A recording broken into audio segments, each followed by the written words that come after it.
How you doing, guys? All right.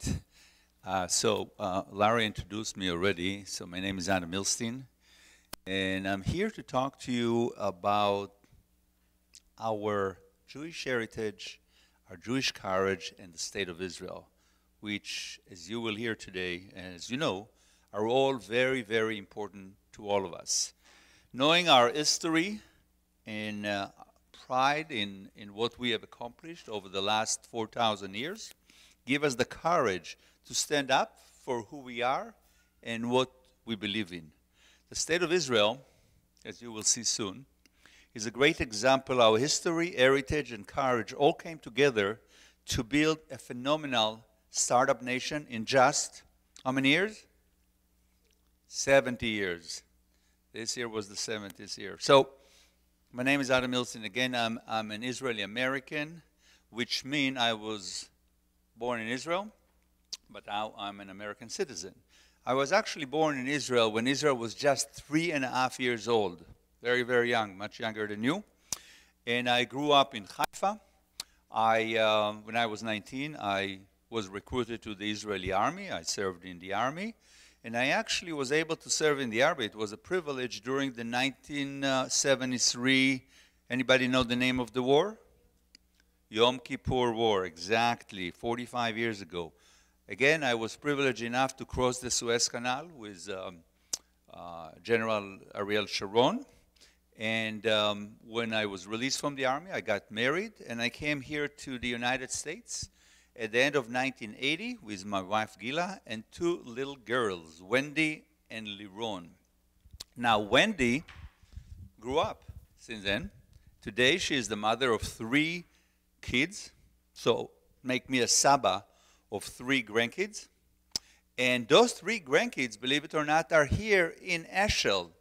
And they're not your age yet, but the reason I came here to speak with you is because I'm very proud that they're here, and I'm very proud to talk to the school. So here you go.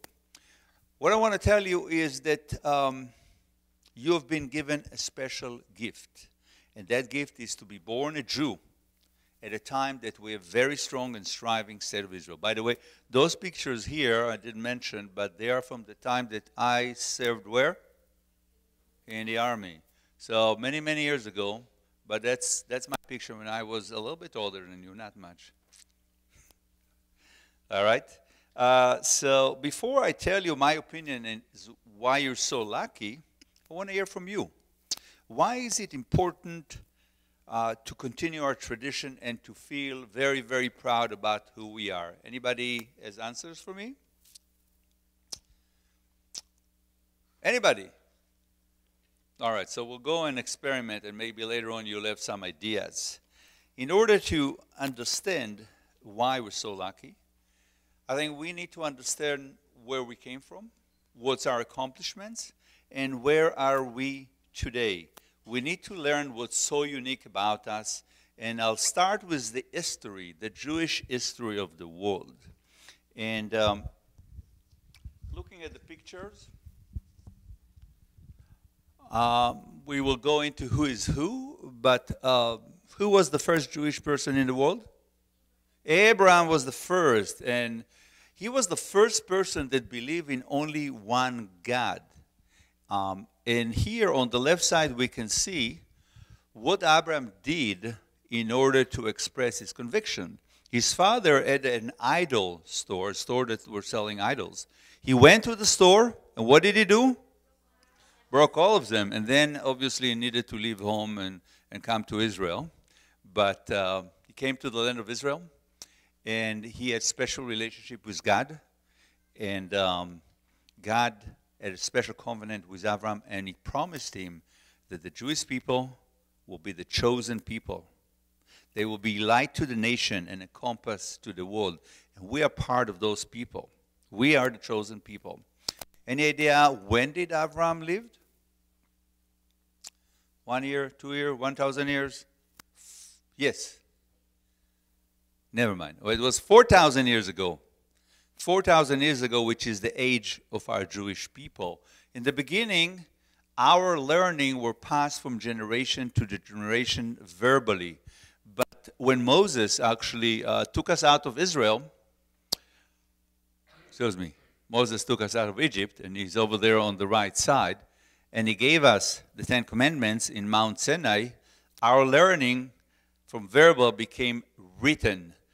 Moses took us out of Egypt about 700 years after the time of Abraham, which is more than 3,000 years ago. So those Ten Commandments that were given to us more than 3,000 years ago, today, they are really the commandments and the laws that are being followed not just by the Jewish people, but also by the Christian descendants of the Jewish people. In fact, half of mankind today is following the laws and the commandments given to Moses 3,300 years ago. Okay, so let's move to the next screen and talk about our values, the values that mostly everybody in the world is using today. Anybody knows what are Jewish values? Well, you can see they're written on the board. So any ideas? Any suggestion? Yeah. Friendship. You know, all the values, all the Jewish values are all values between a man and his friend. The Ten Commandments were split between all kind of commandments between God and the people, and the other 5 commandments were about between man and his friend. And the values are those values between us and our friends. And you know all of them. You know many of the Jewish values because you're being taught here at class about Jewish values, right? We're talking about charity. We're talking about friendship. We're talking about love your neighbor. We're talking about honor, respect, tikkun olam, tzedakah, support the poor, the homeless, don't hate, don't beat, be happy with what you have. Lashon hara is prohibited. Bullying other people is prohibited. Justice, humility, and humble. This is all Jewish values that are more than 3,000 years in the making. And today you're using them as if they were just created. But this has been the root of the Jewish people for more than 3,300 years. So the bottom line is we should not be shy. We should not be embarrassed to be Jews. We should be extremely proud to be Jews. The Jewish people are given the Ten Commandments, the laws, and Judeo-Christian values to the world, and it's being followed today by most of the people in the world. It's all came from us. We should be very proud of who we are.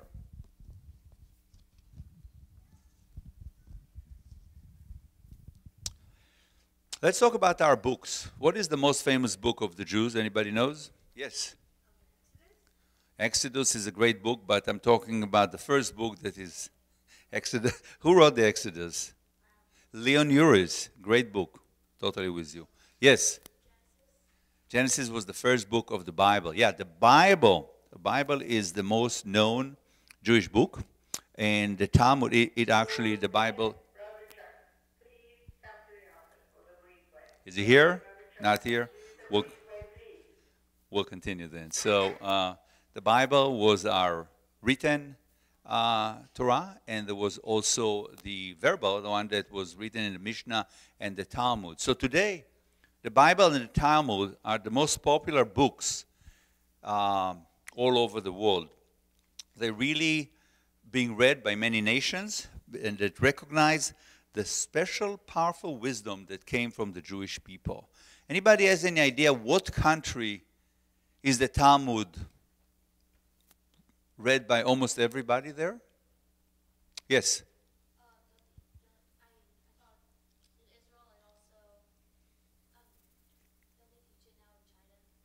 Excellent idea. Yeah, it's not Israel, and it's very close to China, but your own target. It's actually South Korea. So in South Korea, you got 50 million people, and each one has a Talmud and a Bible in their home. They're learning it at home. They're learning it at school. Any idea why? Because, yeah, go ahead.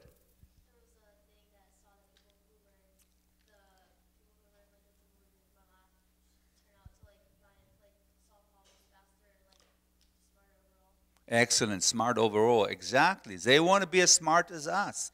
They want to be innovative, as smart as the Jews. So they want to learn the Talmud and the Bible. I think they feel that the Jewish people are really genius. You know, 1 out of every 5 Nobel Prize winners is Jewish. So they want to basically learn from our books, learn from our history, and try to be as smart as we are, which, again, you should be very proud that you're part of the Jewish people. They think so. In a country of Buddhists and Christians, there are more people reading the Talmud than there are Jews all over the world. Isn't it amazing? Jewish values and tradition have made us very successful people in the world. And you want a proof of it? Well, let's look even here in the Jewish American community. Our community, which started forming about 100 years ago, is considered the most successful immigrant community in the history of the United States of America. We only represent 6 million out of the American 300 million population. We only represent 2% of the American population. But 37% of Nobel Prize winners from the United States are Jews, vis-a-vis only 2% of the population. 37% are Nobel Prize winner. 60% of American Jews have college degree, and you will all have college degree. That is compared, this 60% compared to 27% of the average American. And if you go to Ivy League, which are the best universities in the United States, 25% of the students are Jewish. Recently, they survey about 200 very successful intellectual and business people in the United States. Half of them were Jewish.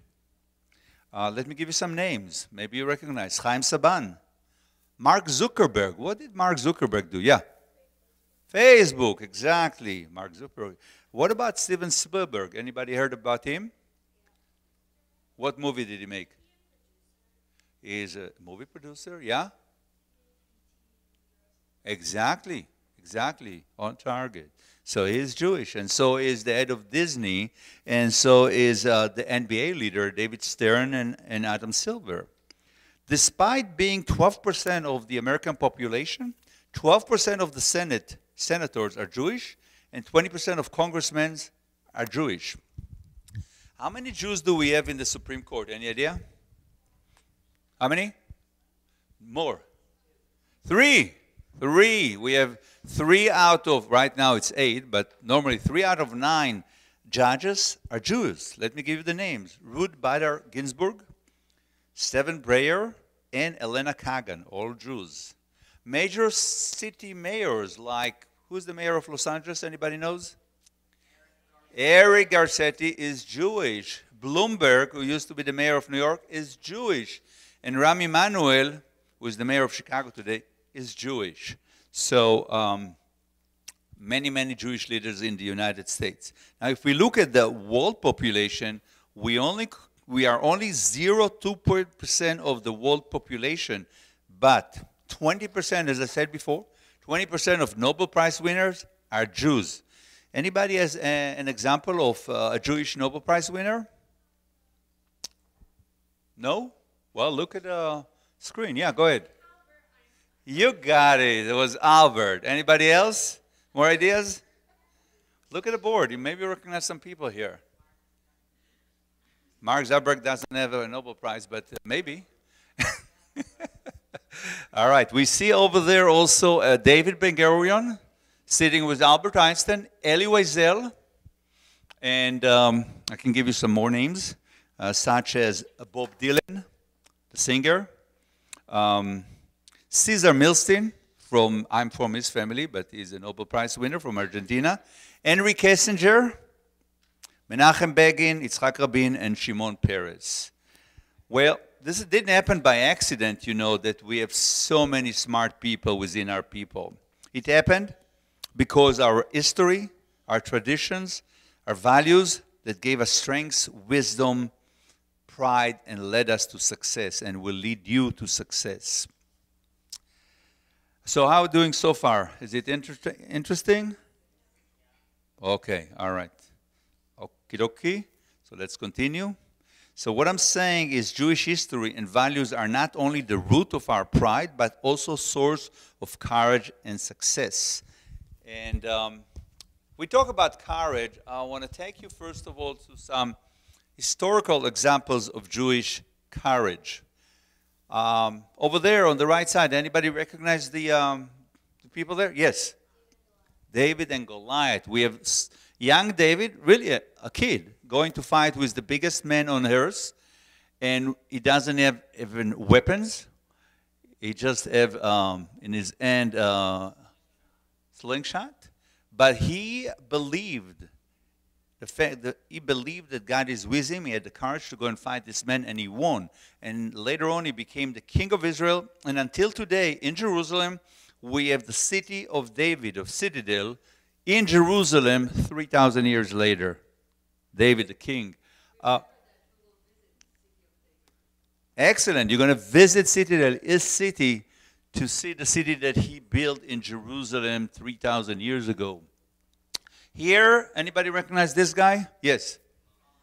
Moses. Moses had a lot of courage. He went back. He was wanted in Egypt for killing an Egyptian. He went back to Egypt. He went back to Pharaoh and told him, let my people go. And he came again and again and again to Pharaoh and told him, let my people go. And he took his people. Now, you know, it's not easy to deal with so many Jews. He had a lot of trouble with them in the desert. And here he brought them to the sea, and they had the Egyptian army behind them, and the sea here, and he opened the sea and they passed, right? And then he took them in the desert. Great men, great courage. And anybody knows what this is all about? Yes, go ahead. Masada, what do you know about Masada? Right. A great example of courage. Few hundred Jews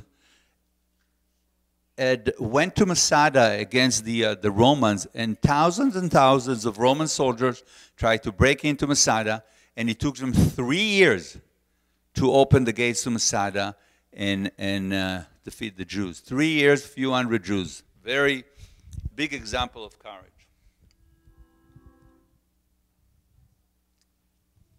Let's move to our time and look at some leaders with courage in the last 100 years. Anybody recognize anybody here that want to talk about it? You want to talk, yeah? What do you know about David? The first prime minister of Israel, correct. He actually prepared the Jewish population in Israel before the country was declared as an independence. He got them ready to become an independent state. It takes time, it takes preparation. You need to prepare the banks, you need to prepare all the governmental offices, you need to have army, and he prepared Israel for independence. Yes, go ahead over there. You go. What do you know about Golda?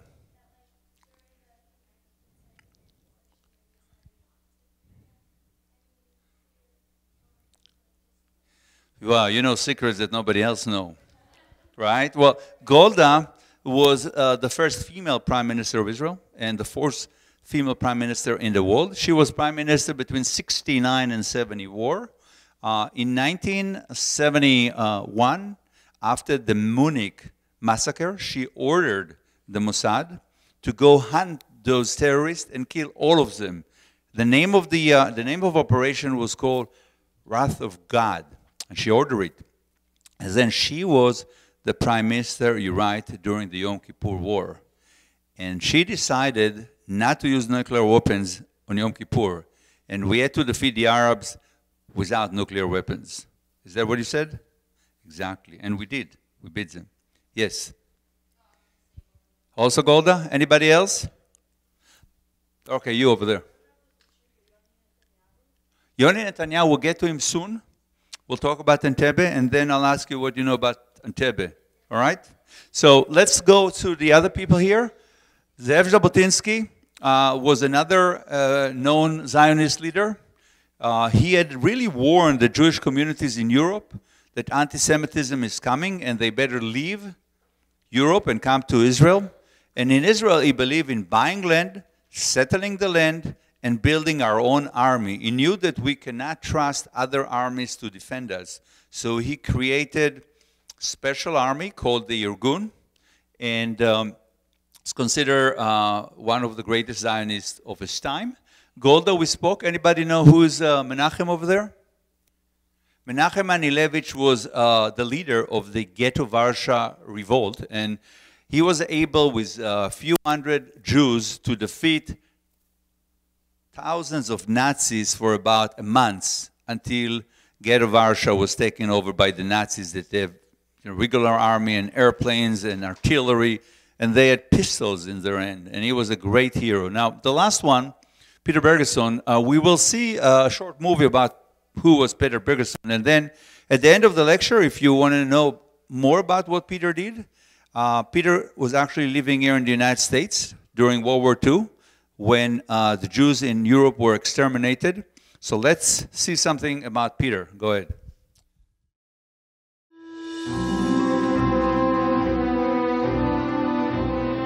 On November 24th, 1942, Rabbi Stephen Wise, the most respected and powerful Jewish leader in America, held a press conference in Washington, D.C. The State Department had confirmed that the Nazis were killing European Jews as part of a plan of mass extermination.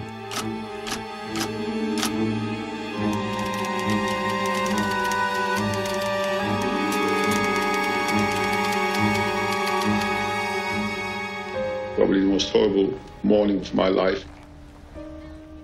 A small story in the Washington Post on an inside page with a headline which nearly knocked me over, which simply said, Rabbi Wise says 2 million Jews slain. And I read it again and again, you know, I didn't believe what I was reading. I ran to see the Assistant Secretary of State, Adolf Berle, and I sat there waiting, and then finally he saw me. He had a few minutes in between appointments. I said, what are you going to do about it? And he says, what can we do about it? And I said, surely you don't say that the government of the United States is going to do nothing. I say, I am one individual here, a foreigner, and I know that I'm going to do something. I mean, what good it'll do, I don't know, but I know I'm going to do it. I made a speech that evening, which in essence said, from now on, we are going to get up in the morning and go through the day and go to bed at night, trying to do something to save the Jews of Europe. Peter Bergeson lived here in the United States during World War II when it became known that millions of Jews are being killed in Europe. He tried to help them. Unfortunately, at that time, the State of Israel did not exist, and no other country in the world came to save the Jews of Europe. And at the end of the war, 6 million Jews were exterminated in the Holocaust.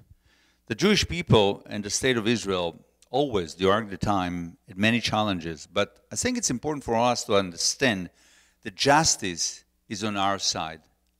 We are the good guys. Justice is on our side. And if we have the courage and we believe that God is with us, we believe in God, we can beat any challenge. We can beat the odds. Let me give you a real-life example how it happened. So when Ben-Gurion in 1948 announced Israel independence, May 14, 1948, the next day, 6 regular Arab countries attacked Israel from all sides.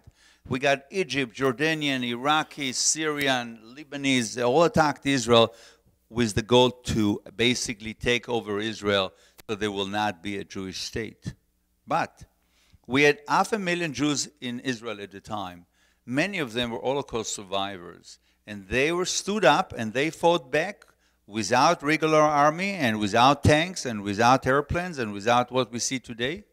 And against all odds, they beat the enemy, and today we have an independent state of Israel. I think that pride in our history and great courage of the Israeli people helps them defeat those 6 regular Arab countries to establish our state. The creation of the State of Israel really brought a lot of pride to Jews all over the world. Jews are now walking with their breast up. They're very proud. We have a state. We have an army. We know how to defend ourselves. The State of Israel gives us a lot of pride and courage. And we're no longer vulnerable. We have a state that can defend us against anti-Semitism, can defend us against other enemies. So it is important that the state of Israel exists. It is important the state of Israel is strong, because the state of Israel ensures that the Holocaust will never happen again. We cannot rely on other armies and countries. When the Jews are in danger, it is the state of Israel that will come to the rescue. The miracle of Israel, I think, is perhaps the greatest example in modern history that anything is possible. Anything is possible if you determine enough to make it happen, and you have a great belief that God is on your side, and of course, that you are on the right side.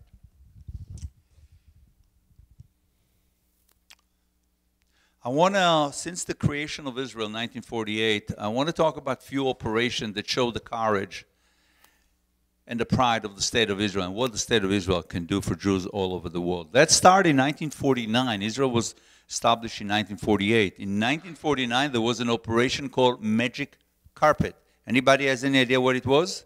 Magic Carpet? It's not, okay, it's not fair, I'll give you. It's not. It was an operation that brought Jews from Yemen to Israel. So they got them all they actually rescued them from Yemen. Right. Do you have some family connection?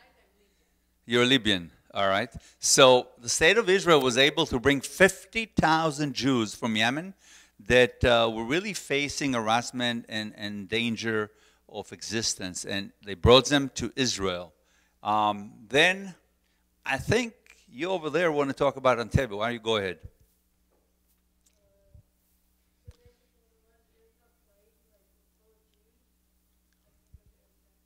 I get friends, right?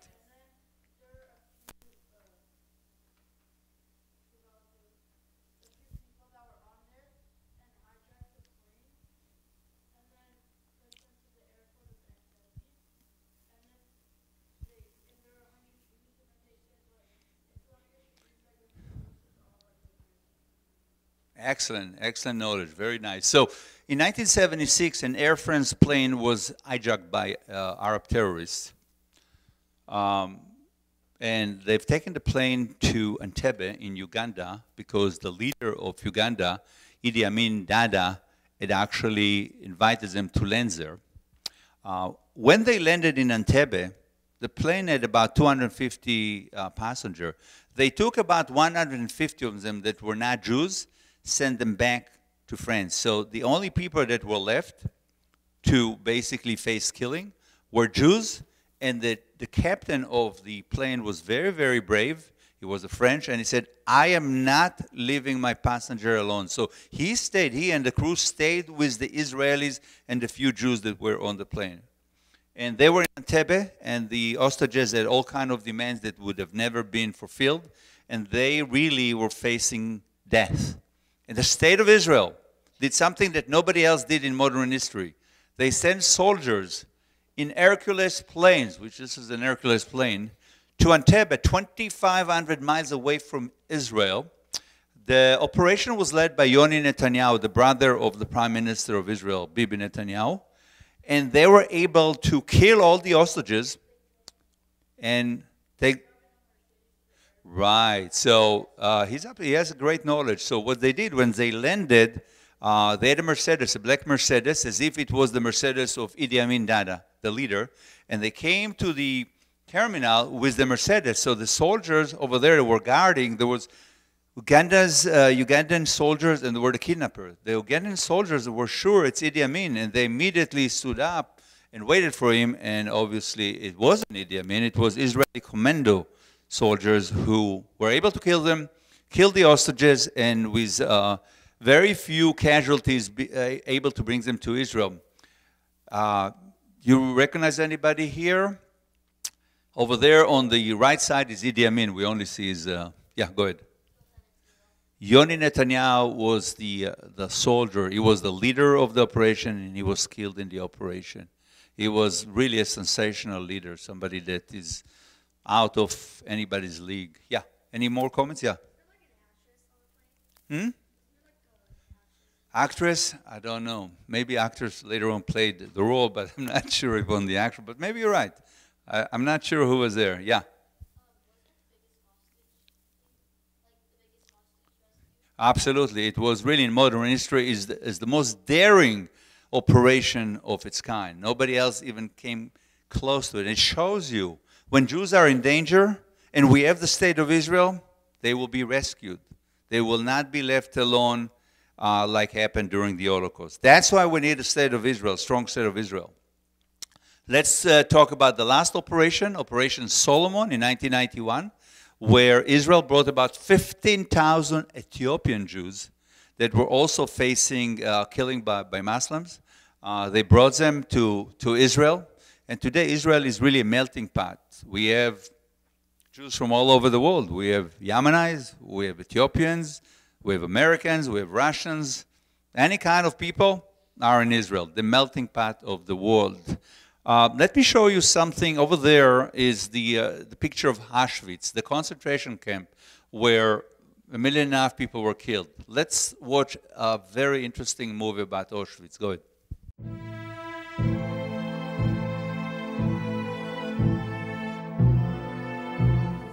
For the Jewish people, the 20th century marked both miraculous triumph and unimaginable tragedy.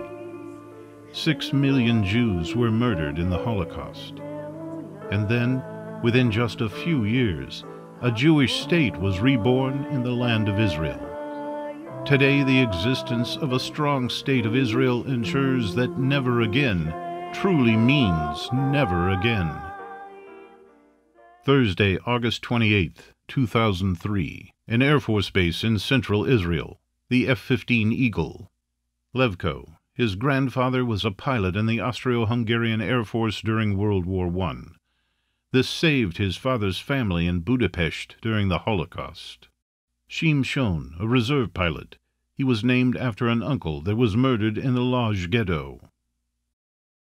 Brigadier General Amir Heschel, the commander of the Air Force base and the flyover mission. 11:50 a.m. Takeoff of the 3 F-15s.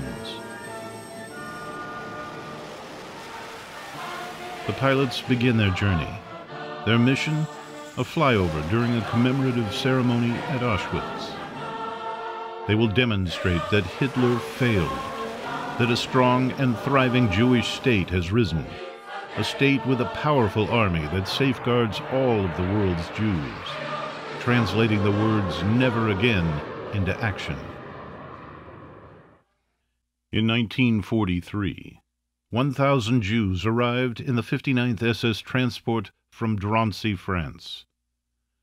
Following the selection, 232 men and 106 women were admitted to the camp. The other 662 people were murdered in the gas chamber. 60 years later, members of the Israel Defense Forces returned to this hallowed ground, where more than 1 million Jews were murdered. Brigadier General Ido Nehushtan leads a special remembrance ceremony attended by officers from all branches of the IDF. In paying tribute to the dead, they send a powerful message about their sacred commitment to protecting the Jewish people. באנו כדי ללמוד משהו על תרבות יהודית שהייתה, לעצום עיניים ולראות מסחר ער בכיכר תקטין, לשמוע חכמים מתפלפלים בישיבת לובלין, את הרמה הפוסק בתורה, לדמיין העיירה היהודית חיה ותוססת.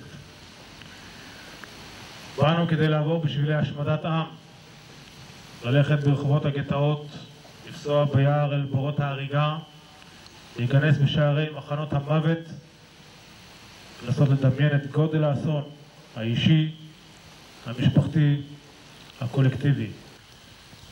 באנו לומר לקורבנות ההשפלה וההשמדה שאפרם מונח כאן לרגלינו, לאלה שהומתו מיד עם הגעת הטרנספורט ולאלה שקודם למותם נטרפה להם דעתם מעוצמת הרעב, הקור, ההשפלה וההתמודדות היומית עם שפל מנהג אדם באדם.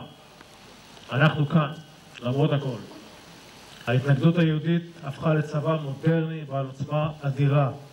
רוח הקרב שלכם חיה ומפעמת בו. מסדר וצדם. אנו, טייסי חיל האוויר הישראלים, בשמי נחלי הזוועות, קמנו מאפר לעיני הקורבנות, נושאים את זעקתם הנזעמת, מצדיעים לגבורתם, ומבטיחים להיות מגן העם היהודי מארצו ישראל.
Isn't it remarkable?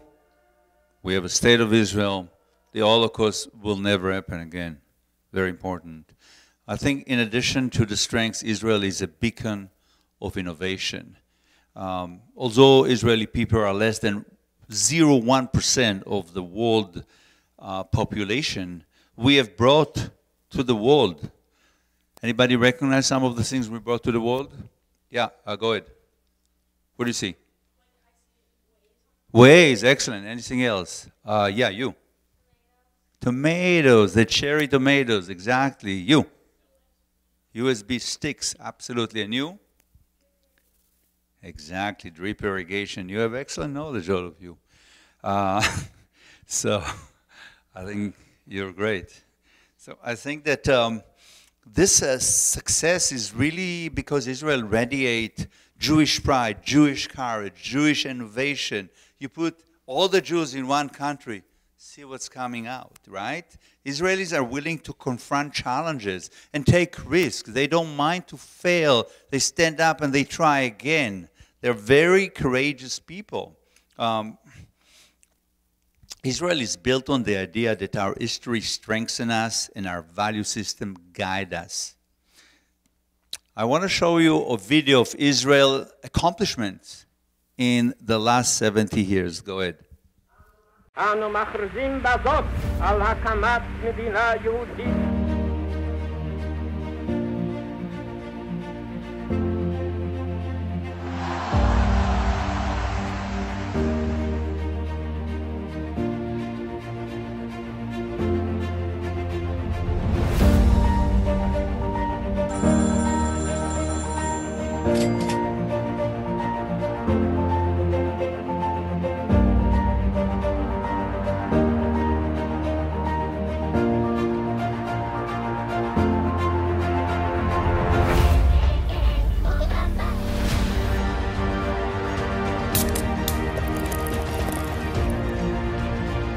שידור ניסוי ראשון. Golden Meir.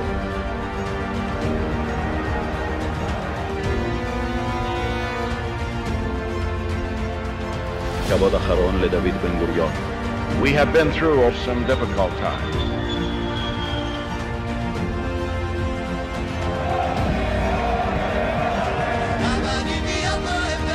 To bring an end to war.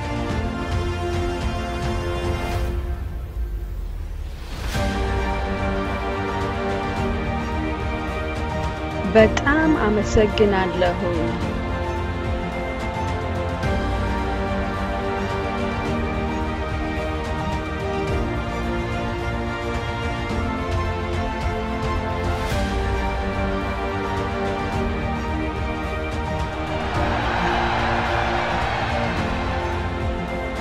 Israel and Jordan make peace. שלושה כדורים.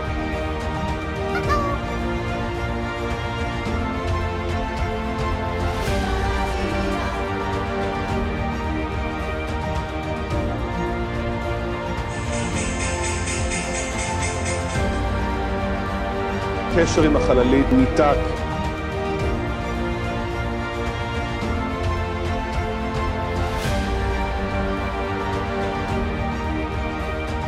therapy to be effective. Omri Caspi.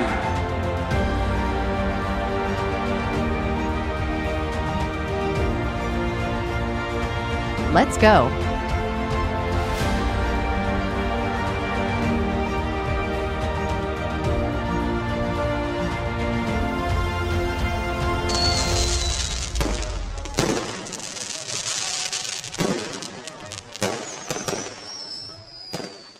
Israel accomplishment in just 70 years. Are we all proud here about the accomplishment of Israel in just 70 years?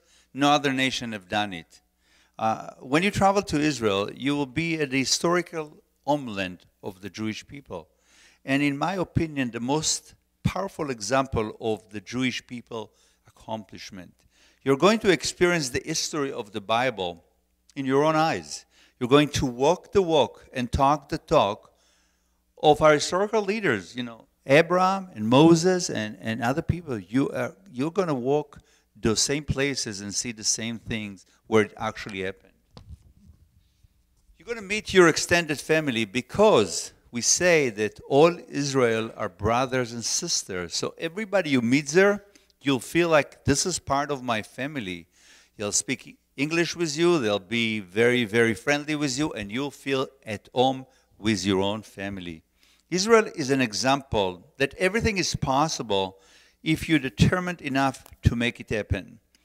In a place where brave and talented people formed a new identity, revived an ancient language, the language of the Bible, turned swampland into farmland, seawater into drinking water, and built a thriving knowledge-based economy against all odds. This is Israel, and you go be visiting Israel and seeing it for your own eyes. With all the challenges that Israeli people face, wars, political conflict, lack of natural resources, they respond with courage, with pride, and they're proud of their history and our heritage and our accomplishment, and you should be proud as well. I think, again, I started this lecture by saying that you guys are very lucky. Do you feel it more now? You feel how lucky you are to be part of the Jewish people and go to Israel, where all our accomplishment came together and made us so proud? Being born a Jew at a time when a thriving state of Israel exists is very lucky. Never forget it. It is now on your shoulder. I mean, when you grow up, I'll give you some time. But when you grow up, it's going to be on your shoulders to write the next history of the Jewish people and to make sure that the state of Israel is strong and the Jewish people are strong. Take your time. That's the mission. I hope you like it. Thank you very much.